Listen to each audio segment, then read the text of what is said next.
Hi, my name is Benjamin German. Here's my note card. Here's the back of it. Here's the audience. Okay, let me get behind the podium. It is a common misconception that American cities are less favorable to visit than European ones, but that is just not the case. Pittsburgh is a prime example of that. Did you know that there are over 100,000 cities and towns in the United States and its territories? That number alone may seem small, but when you take into account each city's history, it's a huge number.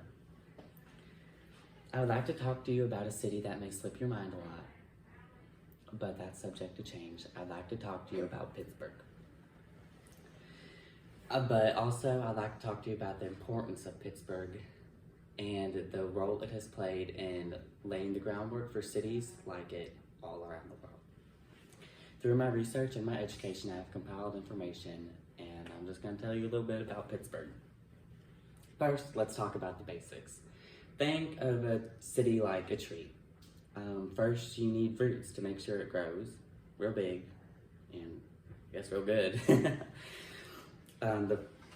Founded in 1758, Pittsburgh has been around longer than the United States Constitution. Due to Pittsburgh's strategic resources and its amazing location, it was able to become one of the major epicenters of the the Industrial Revolution. Significantly in the steel industry, earning it the name City of Steel.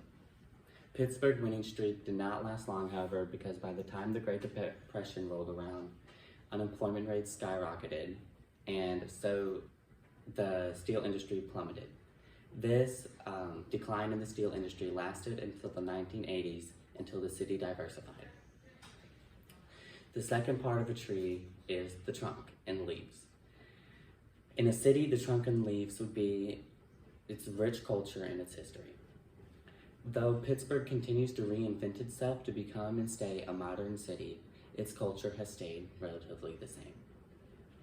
Andrew Jacquemus, former mayor of a suburb next to the city, once said, he called the area around Pittsburgh and Pittsburgh itself a multicultural mixing pot.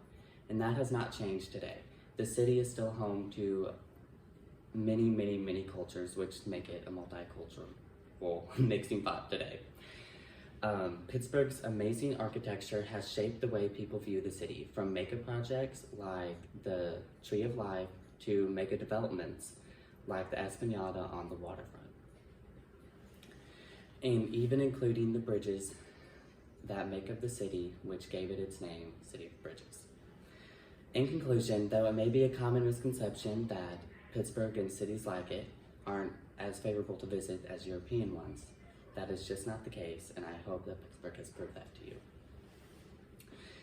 Through its culture, history, and inspiring architecture, Pittsburgh is not just a city, but a figurative ship in a bottle that has developed its own way of doing things, despite the norm. If Pittsburgh were a tree, it would stand as a massive oak amongst little tiny pine trees. Thank you for your time.